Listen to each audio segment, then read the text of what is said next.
Students of UP board class 10th English literature.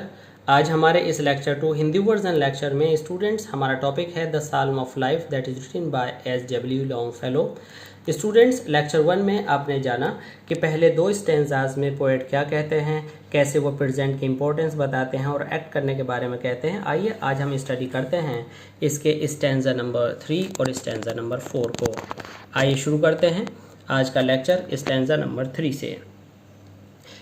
In the world's broad field of battle, world संसार का broad विस्तृत field मैदान battle युद्ध। In the bivouac of life, bivouac temporary camping ground जहाँ पर फौजी तंबू लगाते हैं, लाइफ हमारा जीवन। तो ये सारे शब्द आप देखते हैं कि बड़े उलझे हुए हैं और समझना थोड़ा मुश्किल होता है। मैं यहाँ पर आपको डिटेल में समझाने की कोशिश करूँगा, आप कॉन्सेंट्रेट करें। यह संसार एक बड़े विस्तृत युद्ध के समान है। In the bivouac of life, of हमारा जीवन फौजियों के कभी भी उखड़ जाने वाले तंबू से समानता रखता है। अर्थात इस विशाल जंग के मैदान रूपी संसार में तंबू रूपी अस्थायी कभी भी उजड़ जाने वाले तंबू के समान रूपी हमारा जीवन यहाँ पर रहता है। अर्थात इस संसार में कुछ भी निश्चित नहीं है, यह संसार एक युद्ध के समान संघर्ष वाला संसार है, ऐसा कहना चाहते हैं पोएट। अब ऐसा संसार है तो हम क्या करें? तो पोएट का सजेशन है कि आप be not like dumb driven cattle, आप गूंगे बहरे पशुओं की तरह मत बनो। अर्थात इंसानों को, मनुष्यों को समझाने की पोएट की चेष्टा है कि जब संसार यहाँ पर इतना भाग दौड़ वाला है, संघर्ष वाला है, युद्ध के समान वाला है, आपदा वाला है, हर क्षण का पता नहीं क्या होगा, तो यहाँ पर ऐसे ही अर्थहीन और मूर्खों की तरह जीवन मत बिताओ। डम ड्रिवन कैटल, गूंगे बहरे पशुओं की तरह जीवन मत बिताओ, अर्थात मूर्खों की तरह जीवन मत बिताओ। But be a hero in the strife, बल्कि संघर्ष के समय में नायक बनो। यह नायक का मतलब किसी अभिनेता की बात नहीं हो रही है, यहाँ पर है कि संघर्ष के समय में जो हिम्मत नहीं हारता और अपने लक्ष्य तक जुझारूपन के साथ लड़ता रहता है और सफलता हासिल करता है, उसे नायक कहते हैं। तो ये बड़ी ही डायडेक्टिक लाइंस हैं, शिक्षाप्रद लाइंस हैं। इसमें पोएट कहता है कि इस विस्तृत युद्ध के समान संसार में हमारा जीवन, जिसका अस्तित्व कभी भी समाप्त हो सकता है और आप ये जानते हैं, उसके बावजूद भी अगर आप अपना समय नष्ट करते हैं, गूंगे बहरे पशुओं की तरह फालतू में नष्ट करते हैं, तो यह गलत बात है। बल्कि आपको तो एक हीरो की तरह, एक नायक की तरह, एक संघर्षकर्ता की तरह, एक जुझारू व्यक्ति की तरह संघर्ष करना चाहिए और सफलता हासिल करनी चाहिए। स्टूडेंट्स, यहाँ पर जो आपके राइमिंग वर्ड्स हैं वो हैं बैटल और कैटल, लाइफ एंड स्ट्राइफ। यहाँ पर मनुष्यों की तुलना किससे की गई है? यहाँ पर मनुष्यों की तुलना गूंगे बहरे पशुओं से की गई है।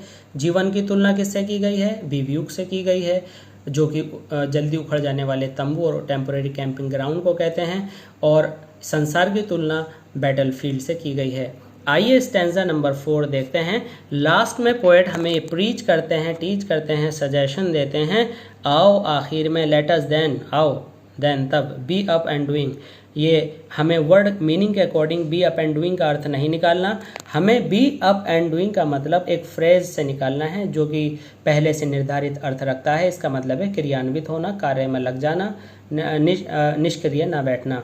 तो यहाँ पर हमें पोएट कहते हैं कि आइए, उठिए और काम में लग जाइए। उत्तिष्ठत एंड जागृत, उठो और जागो और काम में लगो।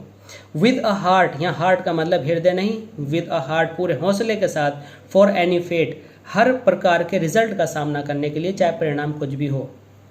जैसा कि गीता कहती है, उठो कर्म करो, फल की चिंता मत करो, वही बात यहाँ पर दर्शाई गई है। वही हमारी फिलोसफी ऑफ हिंदुइज्म इस पोएम के अंदर है। Let us then be up and doing with heart of any for any fate.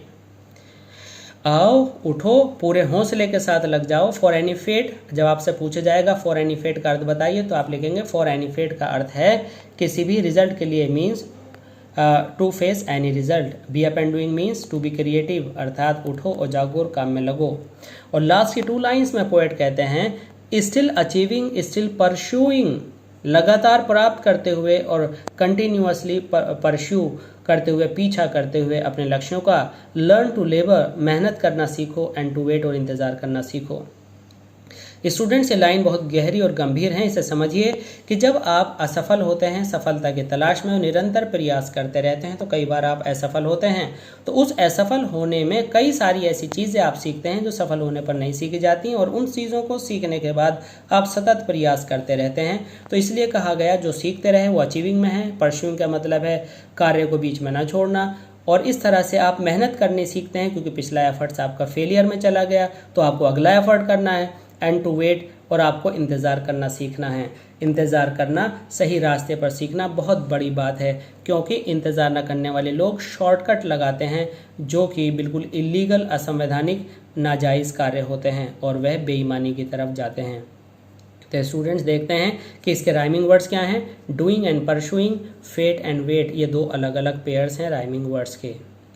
तो स्टूडेंट्स, आई होप कि ये पोएम आपको पूरी तरह से समझ में आ गई होगी।